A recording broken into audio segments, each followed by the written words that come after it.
কয়দিন আগে একজন নায়িকা রাতের 12টা বাজে উনি বোট ক্লাবে গেছে, 2:30 পর্যন্ত সেখানে ছিল। পরবর্তীতে এসে পরের দিন, 2 দিন 3 দিন পরে সাংবাদিক সম্মেলন, কে নাকি উনার গায়ে হাত দিছে। ওই মেয়েটার ফেসবুক পেজে যে ছবি দিছে নিজের প্রোফাইল পিকচার, মুসলমান এটা দিতে পারে না। তার দেহে 10% পোশাকও নাই, 90% ল্যাংটা।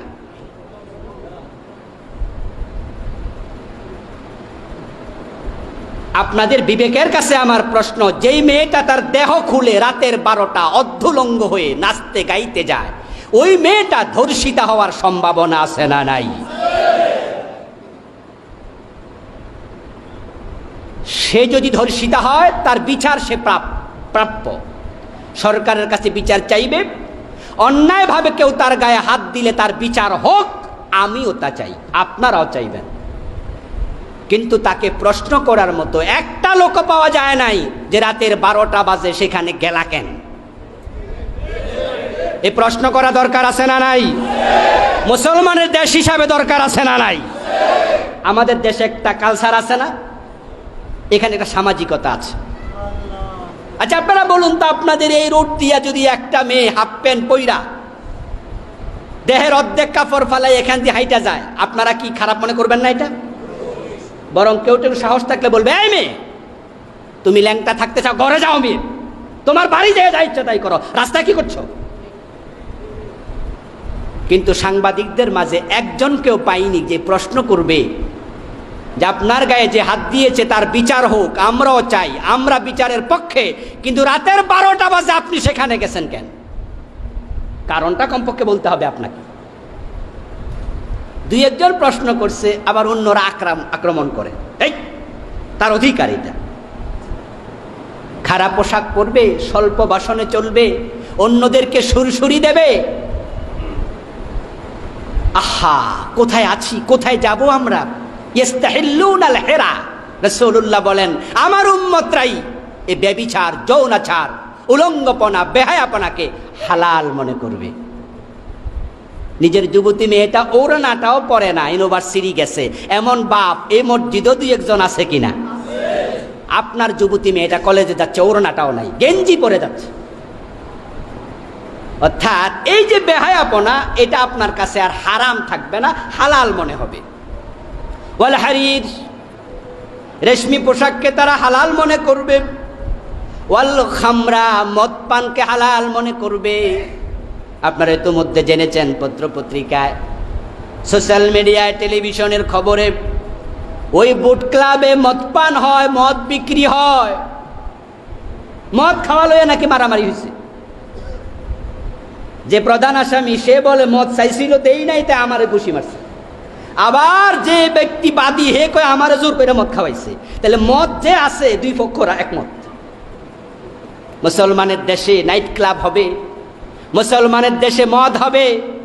করোনাকালীন সময়ে ইউনিভার্সিটি কলেজ বন্ধ, নাইট ক্লাব খোলা, তোমাদের দেশে গজব আসবে না? আসবেটা কি?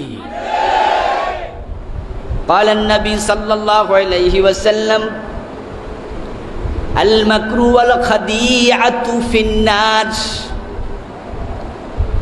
মুমিন ধোঁকাবাজ না হওয়ার কারণ রাসূলুল্লাহ বলেছেন, যে ব্যক্তি মক্করবাজি করে, ষড়যন্ত্র করে, এই ষড়যন্ত্র ওয়াল খাদিয়া, এবং যে ধোঁকাবাজি করে, ফিন্নার, এ দুটার কারণে ব্যক্তি জাহান্নামী হবে। নাউযুবিল্লাহ। মুমিন তো জাহান্নামী নয়, মুমিন তো জান্নাতি। ইন্নাল্লাযীনা আমানু ওয়া আমিলুস সালিহাতি কানাত লাহুম জান্নাত, ঈমানদারের জন্য জান্নাত। তাহলে বোঝা গেল ধোঁকাবাজি ঈমানের সাথে সাংঘর্ষিক। এটা মুনাফিকরা করে, এটা অমুসলিমরা করে, এটা মুসলিমরা করতে পারে না। তাহলে আমরা যারা ধোঁকাবাজির সাথে জড়িত আছি, বুঝতে হবে আমি প্রকৃত মুসলিম হতে পারিনি। আমার মাঝে মুনাফিকের, অমুসলিমের এই খাসিয়তটা রয়ে গেছে। মুনাফিকরা ধোঁকাবাজি করে, এটা আল্লাহ কোরআনে বলছেন, ইউখাদিউনাল্লাহ ওয়াল্লাযীনা আমানু ওয়ামা ইয়াখদাউনা ইল্লা আনফুসাহুম ওয়া হুম লা ইয়াশউরুন।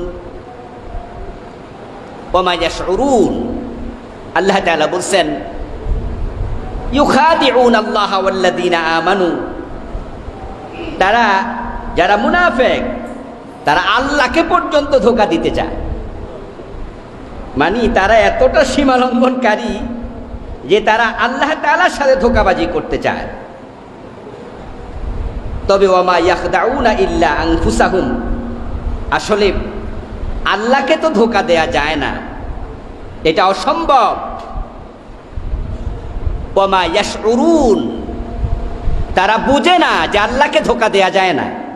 ওয়ামা ইয়াখদাউনা ইল্লা আনফুসাহুম, বরং তাদের ধোঁকাটা তাদের দিকেই ফিরে আসে।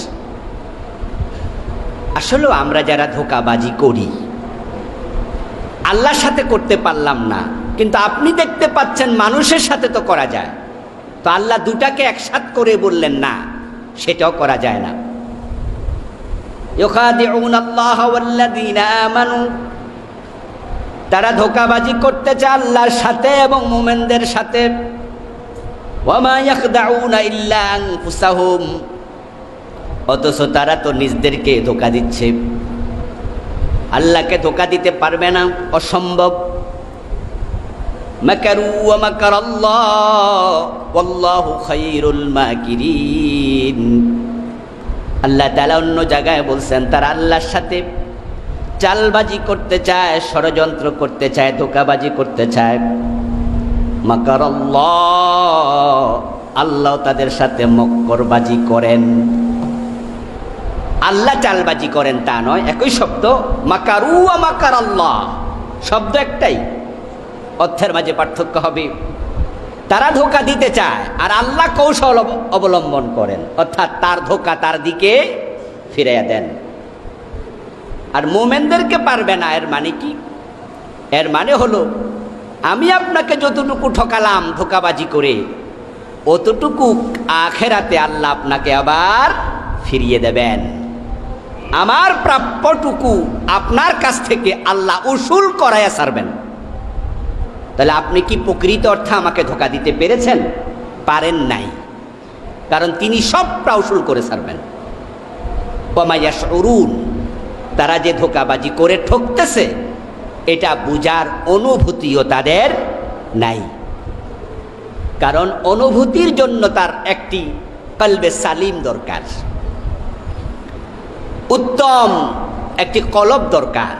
কোনটা ন্যায়, কোনটা অন্যায়, কোনটা ভালো, কোনটা মন্দ বুঝার জন্য কলবের সালামতি দরকার। এটা তাদের নষ্ট হয়ে গেছে, এই জন্য তারা ধোঁকাবাজি করে জিতেছে মনে করে, অথচ ধোঁকাবাজ কখনো জিততে পারে না। তরকারি অনেক স্বাদ হয়েছে, কিন্তু আপনার 103 ডিগ্রি জ্বর, সবাই খাচ্ছে খুব মজা করে, বলতেছে হেপি টেস্টি, কিন্তু আপনি মনমরা, কি ভাই খান না কেন? কয় না, স্বাদ লাগে না। এর মানে কি তরকারির দোষ না মুখের দোষ? কারণ আপনার জ্বরের কারণে আপনার স্বাদ জিহ্বাতে নাই।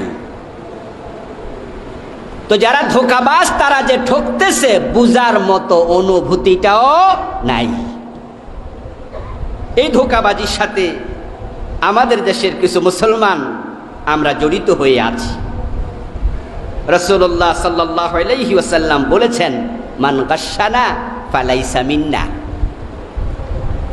যে ব্যক্তি মুমিন হওয়ার পরেও আরেক মুমিনকে ধোঁকা দেয় সে আমার উম্মত না। আল্লাহু আকবার। সহিহ মুসলিমের হাদিস, সহিহ মুসলিমের riwayat, এর মানে হাদিসটা সহিহ। মান গাশশানা ফালাইসা মিন্না, যে ব্যক্তি আমাদের ধোঁকা দেয় সে মুমিন না। লা ইউমিনু আহাদুকুম হাত্তা ইউহিব্বা লিআখিহি মা ইউহিব্বু লিনাফসিহি। আপনি কেন মুমিন নয়? আল্লাহর হাবিব সাল্লাল্লাহু আলাইহি সাল্লাম অন্য হাদিসে ব্যাখ্যা করছেন, ততক্ষণ পর্যন্ত তোমাদের কেউ মুমিন হতে পারবে না যতক্ষণ সে নিজের জন্য যা ভালোবাসে তার অন্য মুমিন ভাইয়ের জন্য তাকে ভালো না বাসবে। কি চমৎকার কথা! এই হাদিসের রাবি আবার বলছেন, হাল তুহিব্বু লিনাফসিকা আন তুকাশশা ফিল মাবিব, তুমি যখন লেনদেন করো, বেচা কেনা করো, তোমাকে কেউ ধোকা দেখ, ঠকাক, এটা তুমি নিজের জন্য পছন্দ করবেন? তাহলে আপনি অন্য ভাইকে ধোকা দেন, এটা কেমনে পছন্দ করেন? নিজের জন্য যা ভালোবাসবেন অন্য মুমিনের জন্য তাই ভালোবাসতে হবে, না হয় রাসূল বলছেন লা ইউমিন, সে মুমিন হতে পারবে না। ইসলাম কত সুন্দর! একজন সাহাবী অতিমাত্রার সরল ছিলেন, বাজারে কেনা বেচা করার সময় প্রায় তিনি ঠকতেন, ধোকার শিকার হতেন। রাসূলুল্লাহ সাল্লাল্লাহু আলাইহি ওয়াসাল্লামের কাছে গিয়ে অভিযোগ করলেন, ইয়া রাসূলুল্লাহ, আমি কেনা বেচা করতে গেলে আমি ঠকে যাই, যখনই কিনি প্রায় ঠকি। আল্লাহর হাবিব বলছেন, তোমার জন্য আমি নতুন একটি সূত্র শিখাইয়া দিলাম, মানুষকে তুমি বলবা রাসূল আমাকে বলেছেন, লা খালাবাতা ওয়ালিয়াল খিয়ার সালাসাতু আইয়াম। আমি তোমার কাছ থেকে মাল কিনতেছি, রাসূলের অর্ডার আমি তোমাকে শোনাই, আমার সাথে ধোঁকাবাজি চলবে না। রাসূল আমাকে বলছেন, মাল কেনার পরেও 3 দিন পর্যন্ত ভুল পাইলে, ধোঁকা পাইলে, ক্ষতি পাইলে, ত্রুটি পাইলে আমি ফিরাতে পারবো। ওয়ালিয়াল খিয়ার সালাসাতু আইয়াম, আমি কিনে বাড়ি নিছি, আমি তো সরল মানুষ, না বুঝি, আমার বউ তো বুঝবে তুমি যে আমার ঠকাইছো, আমার ছেলে বুঝবে, এই 3 দিনের ভিতরে আমি আবার ফিরাইতে পারবো, রাসূল আমাকে অধিকার দিয়েছে। তাহলে যে মাল বিক্রি করবে সে বলবে, তাহলে তো আর বিক্রি করে লাভ নাই, 1.5 দিন 2 দিন পরে বেড়া এসে ফিরাইব, তো টাকা দিতে আমি বাধ্য থাকব, তাহলে ধোঁকাবাজি আর থাকবে না। এই হাদিস যখন ওই সাহাবী বিভিন্ন মাল কেনার সময় বলতে থাকতো বাজারে, রাসূলুল্লাহর কাছে সাহাবায়ে কেরাম জিজ্ঞাসা করলেন, ইয়া রাসূলুল্লাহ, এটা কি তার জন্য? বলে না, এটা তোমাদের সবার জন্য। যখন কেউ না দেখে কোনো মাল কিনবে, তোমার কাছে কেনার পরে ত্রুটি ধরা পড়বে, তাহলে তুমি সেটা 3 দিনের ভিতরে ফিরিয়ে দিতে পারবে। খেয়ারে আইব, তুমি দোষ পাইলে 3 দিনের ভিতরে ফিরিয়ে দিও, তবে দেখে শুনে কিনিও। এখন যদি আমরা এই হাদিসের আলোকে সবাই বাজারে আমল করতে শুরু করি, যে ত্রুটি যদি ধরা পড়ে 3 দিনের ভিতরে ফিরিয়ে দিলে আপনি টাকা ফিরাতে বাধ্য থাকবেন, তাহলে কোনো বিক্রেতা ত্রুটি না দেখাইয়া বিক্রি করবে না, বরং বেচার সময় বলে দেবে, ভাই একটু সমস্যা ঝামেলা আছে, একটু কিনা নেন, বুঝা নেন, 2 টাকা কম দেন। ধোঁকাবাজির চিন্তা কারো মাথায় থাকবে না। মাররান নবী সাল্লাল্লাহু আলাইহি ওয়াসাল্লাম আলা সুবরাতি তুআম ফাদখালা ইয়াদাহু, আল্লাহর হাবিব বাজার দিয়ে হেঁটে যাচ্ছেন, একটা খাবারের স্তূপ, হতে পারে গমের, হতে পারে জবের, হতে পারে ভুট্টা, স্তূপ বিক্রি করছে, বিক্রেতা স্তূপ রেখেছে।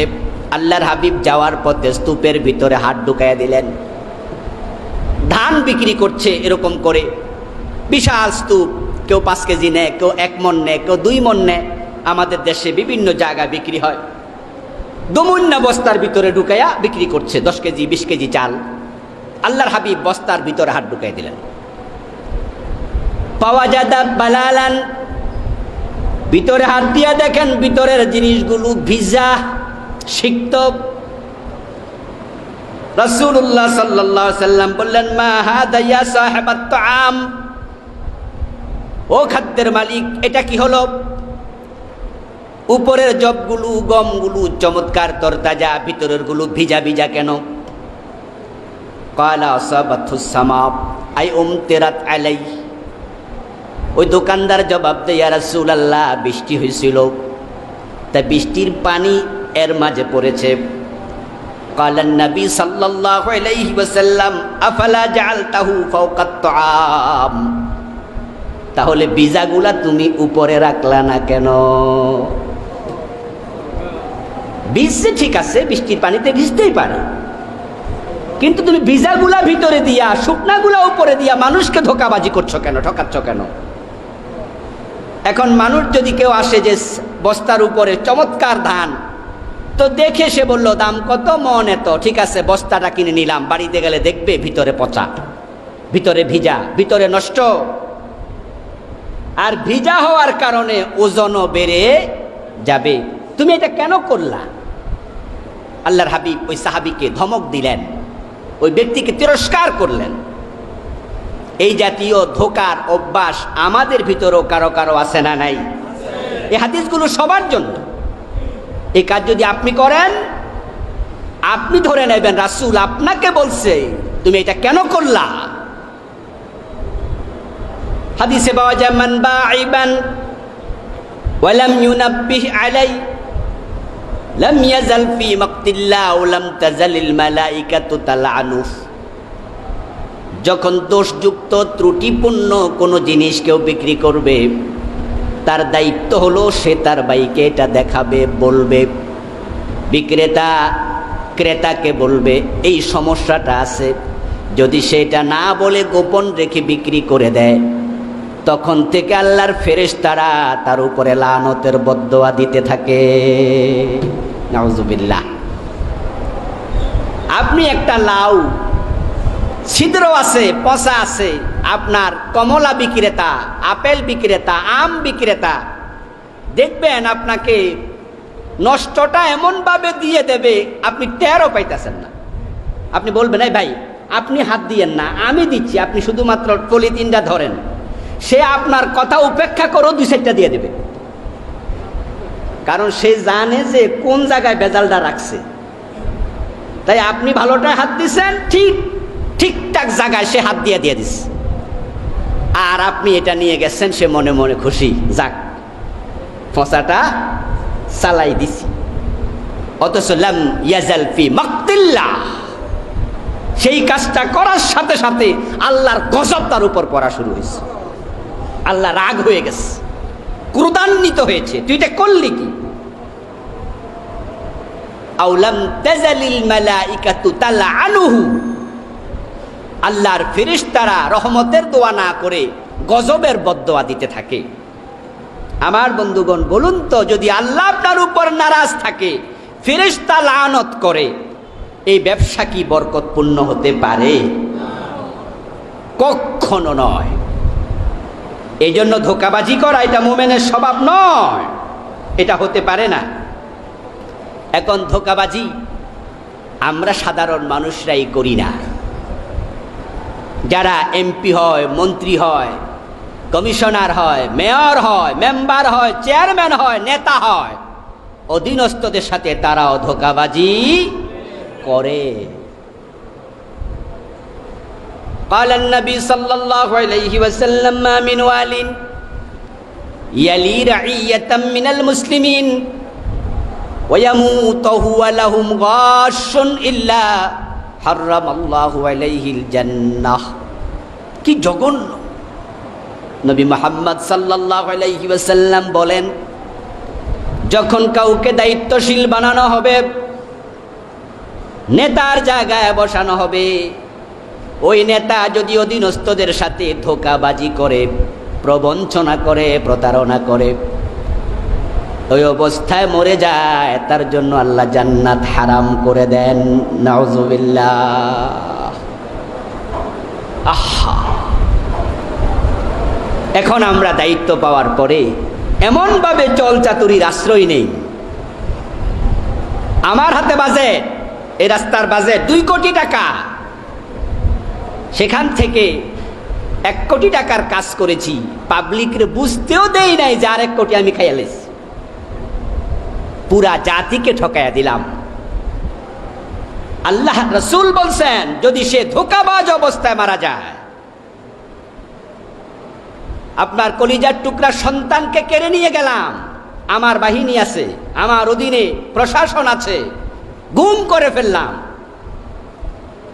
আবার আমি আপনাদের সামনে টেলিভিশনে এসে মায়া কান্না করলাম, আহারে লোকটা কিভাবে হারিয়ে গেল। ঠিক আছে, আমরা দেখছি, আমাদের প্রশাসনের লোকদেরকে আমি কাজে লাগাচ্ছি, অথচ আমি চুরি করে নিয়ে গেছি, গুম করে ফেলেছি, আমি আপনার সাথে ধোঁকাবাজি করছি। এ জাতীয় চরিত্র আমাদের নেতাদের কারো কারো মাঝে আছে না নাই? দায়িত্বশীলরা টাকা লুটপাট করছে, আপনাকে বুঝতে দিচ্ছে না। আপনার বাবাকে গুম করে নিয়ে যাবে, আপনাকে নিয়ে যাবে, আবার জাতিকে বুঝাবে আমরা এর সাথে নাই, বরং আমরা খুঁজতেছি, পাই না। রাসূল তো জানেন এগুলো হবে, ওহীর মাধ্যমে জেনেছেন তিনি। তাই বলছেন মা মিন ওয়ালিন ইয়ালি রাইয়াতাম মিনাল মুসলিমিন ওয়া ইয়ামুতু হুয়া লাহুম গাশুন। কখন মৃত্যু এসে যায় বলা যায় না। এই ধোঁকাবাজ প্রবঞ্চক ওই ধোঁকা থেকে ফিরে আসেনি, তাওবা করেনি, আপনার হক আপনাকে আদায় না করে মরে গেছে। ইল্লা হারামাল্লাহু আলাইহিল জান্নাহ, আল্লাহ জান্নাত হারাম করে দেবেন। ধোঁকাবাজি করছেন, দিনের বেলায় 4 জন 5 জন সবাই মিলে জায়গা বন্টন করছে, সুন্দর করে আঁক দিছে, খুঁটা গাড়াইছে। রাতের বেলায় যাইয়া খুঁটাটা 2 হাত সরাইয়া আবার গাড়াইয়া দিছে, কেউ বুঝতেও পারে নাই। এমন ধোঁকাবাজি করার লোকও আছে না নাই? আপনি যখন খুঁটাটা লড়াইছেন, আল্লাহ আপনার অধিকার থেকে জান্নাত সরাইয়া দিছে, তোমার আর জান্নাত নাই। এই জন্য আমার বন্ধু, ধোঁকাবাজরা মানুষকে ঠকায় না, মূলত সে নিজেই ঠকে। এই জন্য এই চরিত্র আমাদের যাদের মাঝে আছে, অবশ্যই চরিত্র থেকে আমাদের মুক্ত থাকতেই হবে। আমরা যখন গাই গরু বিক্রি করার জন্য বাজারে নেই, তখন 2 দিন 3 দিন দুধ খাওয়ায় না বাচ্চারে, ভাতের মার খাওয়ায়া খাওয়ায়া রাখে, আর ওলান ফুলতে ফুলতে এত মোটা হয়ে যায়। বাজারে নিয়ে আমরা বুঝাতে চেষ্টা করি যে কিনতে আসছে, দেখেন কত বড় ওলান, এর মানে অনেক দুধ। বাস্তবে কি তাই? এটা থেকে আমরা মুক্ত আছি কতজন? قال النبي صلى الله عليه وسلم لا تسر الإبل والغنم। অথচ বিশ্ব নবী সাল্লাল্লাহু আলাইহি ওয়াসাল্লামের স্পষ্ট অর্ডার, তোমরা তোমাদের উটনি, তোমাদের ছাগি, ওই দেশে উটনি বেশি ছিল, ছাগি বেশি ছিল, গরু লালন পালন তুলনামূলক কম ছিল। এখনো আরব দেশে গরুর সংখ্যা কম, উট অ্যাভেলেবেল, বকরি অ্যাভেলেবেল। গরুর গোশত পাওয়া যায়, অন্য দেশ থেকে তারা আমদানি করে নেয়। এই জন্য আল্লাহর হাবিব ও দেশের প্রাণীগুলোর কথা বললেন, উট বিক্রি করতে বাজারে নেবে, ওলান ফুলাইও না। তোমার ছাগি বকরি বাজারে নেবে বিক্রি করার জন্য, ছাগির ওলানটা ফুলাইও না, কারণ তোমার ভাই হাকিকত বুঝতে পারবে না, সে ধোকায় পড়বে, বেশি দুধ আছে মনে করে কিনবে, তখন দুধ কম পাবে, ওই লোকটা ঠকে যাবে। মানুষ ঠকানো মুমিনের চরিত্র হতে পারে না। আমাদের কুমিল্লা অঞ্চলে আমি দেখি যে গাই গরু যারাই বাজারে নেয়, শতকরা মনে হয় 99 জনে উলান ফুলাইয়া নেয়। এটা মনে হয় ঢাকা অঞ্চলে হয়তো নাই। আমি ঢাকা অঞ্চলের কোনো গাই গরু বাজারে যাইনি কখনো, শুধু কোরবানির সময় যাই, তখন তো আর গাই গরু কিনতে যাই না। আছে কিনা? আছে, আমি জানি না আছে কিনা। কি মনে হয় আপনাদের এই চরিত্রটা, উলান ফুলানোর এই চরিত্রটা আছে কিনা? বাজারে শতকরা 90 জন মুসলমান, কারণ যেহেতু দেশে শতকরা 90 জন, তো বাজারও তো 90 জন। তো গরুর উলান ফুলানোর চরিত্র তো মুমিনের হতে পারে না। এখন কি হবে? যদি ওলানটা ছোট থাকে, ক্রেতা আকৃষ্ট কম হবে, দাম একটু কমে যেতে পারে। আর আমি দাম কম নেব এটা তো হতে পারে না, বরং প্রয়োজনে সে ঠকুক, আমাকে জিতাতে হবে। এই হলো মানসিকতা।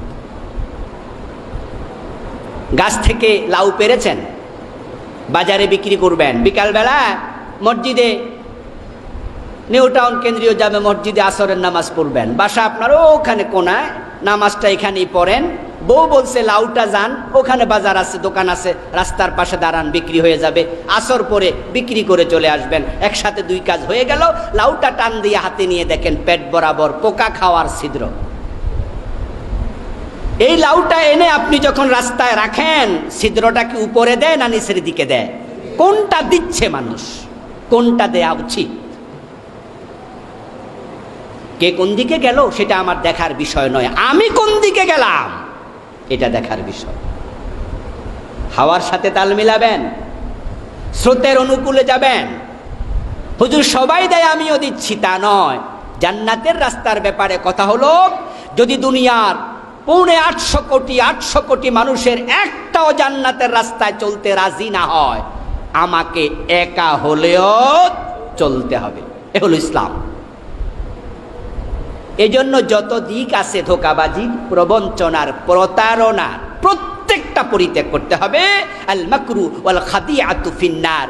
যদি এই চরিত্র নিয়ে মারা যান তাহলে জান্নাতি হতে পারবেন না। আল্লাহ তাআলা ধোঁকাবাজি থেকে আমাদের সকলকে হেফাজত করুন, বলেন আমিন। মনে রাখবেন, আপনি যখন ঠকবেন মানুষকে ঠকাবেন না। 2 টাকা কম হোক, এটাকে আপনি ঠকা মনে করবেন না। কারণ আর রিজকু মাকসুম, রিজিক বঞ্চিত হয়ে গেছে। আপনি জোর করে জুলুম করে মানুষ ঠকাইয়া হারাম খাইয়া বড়লোক হবেন, এই চিন্তা বাদ দেন। কারণ আপনি মায়ের পেটে থাকতেই আপনি কি খাবেন, কি পরবেন, কত পাবেন, সব আল্লাহ লিখে ফাইনাল করেছেন। জাফাল কালাম বিমা আনতা লাক, ওই কলমটা শুকাই গেছে, এটা দিয়ে নতুন করে কাটাকাটি হবে না। এই জন্য তাহলে আমরা যে দোয়া করি আল্লাহ রিজিক বাড়ায় দাও, এ দোয়া করে কি লাভ? যদি সেটা ফাইনাল হয়ে যায় তাহলে আমরা বলি আল্লাহ হায়াত বাড়ায় দাও, বলে কি লাভ? তার ব্যাখ্যা মুহাদ্দিসিনে কেরাম বলেন আল্লাহ রিজিকে বরকত বাড়াইয়া দেবেন। সুবহানাল্লাহ। রিজিক যা হওয়ার হয়ে গেছে, এখন বরকতের প্রশ্ন। 5 লাখ টাকা মাসে ইনকাম, সাথে আল্লাহ 2টা কিডনি ড্যামেজ করে দিছে, প্রতি মাসে 4 বার ডায়ালিসিস করা লাগে, ক্যান্সার দিয়া দিছে, ফোলা একটার ব্লাড প্রতি মাসে 1 বার চেঞ্জ করা লাগে, এমন অসুখ দিয়া দিছে। আচ্ছা, মাসে 5 লাখ কামাইলে থাকবে তো? সব যাইয়া ভিক্ষা করা লাগবে, রিজিকের বারাকাত শেষ। আবার যদি আপনার মাসে 30,000 ইনকাম হয়, 20,000 হয়, ঔষধে মাসে 10 টাকাও লাগে না, এমন লোক আছে না নাই? মাসে 10 টাকার ওষুধও খায় না, ভালো আছে, সুস্থ আছে। সন্তানগুলো স্বল্পে তুষ্ট, বরং বাবা বলে জামা লাগবে, সন্তান জবাব দেয় না এটা তো চলছে, এখন না বাবা পরে দিও। তাদের সংসারে অভাব হবে না। হায়াতে বারাকাত দেয়া, হায়াত যা আছে তাই। আশরাফ আলী থানভী রাহিমাহুল্লাহ 250 বছর হায়াত পায় নাই। মাওলানা মওদুদী রাহিমাহুল্লাহ 150 বছর হায়াত পায় নাই। ইবনে তাইমিয়া 100 বছর হায়াত পায় নাই, হায়াত পেয়েছে 70-80। কিন্তু 70-80 বছর জীবনে এমন লেখা লেখছে, শত শত বই, যে 100 বছরে পড়াও শেষ করতে পারবে না। আপনারা বয়স যাদের এখানে 80-90 বছর আছে, আপনি কয়টা বই পড়ছেন? আর উনি কয়শো লিখছে, কেমনে সম্ভব? একজন ব্যক্তি ইতিহাসের কিতাব লিখছে 80 খণ্ড। ইবনে হাজার আল আসকালানী রাহিমাহুল্লাহ উমদাতুল কারীর পড়ে তারজামা আইনি, বুখারী সরা লিখছে 26 খণ্ড, 17 খণ্ড বড় ফতুল বারী, এক এক খণ্ড 400-500 পৃষ্ঠা। একটা বই লিখছে এরকম 150টা, 150টা, 200টা। মিলাতে পারি না যে কেমনে সম্ভব হলো। তখন মনে হয় রাসূল যে বলেছেন হায়াতে বারাকা, আল্লাহ হায়াত বাড়িয়ে দেবেন, মানে আল্লাহ স্বল্প সময়ে এমন বরকত দেবে যেটা কেউ 250 বছর হায়াত পেল হয়তো এই কাজ করতে পারত না। এই জন্য ধোঁকাবাজি করে মানুষকে ঠকাইয়া নিজে লাভবান হবেন এই চিন্তা মাথায় রাখা দরকার নাই। আমার আজকের এই প্রথম অংশের ওয়াজ যারা শুনছেন তাদের প্রত্যেকের কাছে আমার বিনীত আরজ থাকবে, যতদিন বেঁচে থাকবেন কখনো ধোঁকাবাজি করবেন না। রাজি আছেন ইনশাআল্লাহ? কেউ আমরা ধোঁকাবাজি করবো, মানুষকে ঠকাবো না। জানাই দেবো, বলবো 500 টাকার নোট একটু ছিদ্র আছে, নষ্ট আছে, আপনি বলে দেন যে ভাই নোটটা একটু দেখে নেন। কিন্তু আমরা অনেক সময় টাকাতে মানুষকে ঠকাই, সেরা টাকাটা ঢুকিয়ে দেয়। আপনি নিজে এটা পছন্দ করতেন না, কি করতে হবে? এই টাকাটা ব্যাংকে জমা দেন, ব্যাংক আপনারটা ফিরিয়ে দেবে, আর টাকাটা যদি এমন হয় যে ব্যাংকও নেয় না, তো 500 লস হয়ে যাক। যে 500,000 লস হয়েছে, বুঝতে হবে এটা আপনার রিজিকের অন্তর্ভুক্ত ছিল না। আরে ভাই, খাওয়ার পরেও বমি হয়ে যায়, এমন ঘটনাও আছে না নাই? সুস্থ মানুষ, আপনি খাইছেন, পরক্ষণ একটু কেমন কেমন লাগতেছে, বমি হয়ে গেছে, এর মানে হলো খাইছিলেন, ভিটামিন কিন্তু পেটে যায় নাই, বরং বাইরে হয়ে গেছে, এটা আপনার রিজিকে ছিল না। এরপরে আমি বলতে চাই, আজকে দ্বিতীয় অংশ যেটা আলোচনা করবো, আরেকটা কবিরা গুনাহ, সেটা হলো গান বাদ্য, বাজনা, তবলা, দোতারা, এগুলো সব কবিরা গুনাহ। আজকে বাবারা নিজের সন্তানদেরকে পরিশ্রমে অর্জিত টাকা দিয়া কবিরা গুনাহ করাচ্ছে। হাজার হাজার মুসলমান নিজের ক্লাস 1-এ পড়ুয়া, 2-এ পড়ুয়া ছেলে মেয়েটাকে বাসায় গানের টিচার রেখে গান শিখায়, নাচের স্কুলে ভর্তি করে নাচ শিখায়। মুসলমান বাবা মেয়েটাকে ড্যান্স শিখাচ্ছে, নাটকে অভিনয় করাচ্ছে, সিনেমায় করাচ্ছে। মেয়েটা আরেক ছেলের কান্দে উঠে নাচতেছে, বাবা হাততালি দিচ্ছে, ফেরার পথে মেয়েকে বলতেছে হেব্বি হয়েছে। এমন রুচিহীন বাবা আছে কিনা? আমার বন্ধু, নাটকে সিনেমায় যারা আছে তারা খারাপ। সেখানে হিন্দু কতজন? বাংলাদেশের সিনেমার নায়ক নায়িকা, নাটকের নায়ক নায়িকা, অভিনেতা অভিনেত্রী হিন্দু আছে কয়জন? 5 জন, 7 জন, 10 জন। আর বাকি 100 জন, এই 100 জনের মাঝে 90টাই তো মুসলমান। এবং পত্রিকায় আপনারা দেখেন, খুশি হন, আশ্চর্য হন, প্রশংসা করেন যে আমাদের অমুক নায়িকা এফডিসিতে 5টা গরু কুরবানি দিচ্ছে। নায়িকা মানব দরদি, উনি এফডিসিতে এসে 5টা গরু কোরবানি দিছে। কোরবানির টাকাটা পাইছে কই? সিনেমা করছে। সিনেমায় অভিনয় করে যে হারাম কাজ করেছে, হারাম ভাবে অর্জিত টাকা দিয়ে 100 কোরবান দেও, আল্লাহ ফিরেও তাকাবে না। কুল্লুহা হারাম।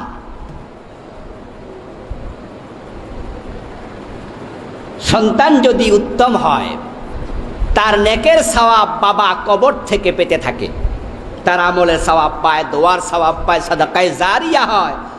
এখন যেই বাবা সন্তানকে নাচ শিখাইছে, গান শিখাইছে, সিনেমার নায়ক বানাইছে, নায়িকা বানাইছে, ওই বাবা মরে গেলে সন্তানের বদ আমলের গুনাহ কি কবরে যাবে না?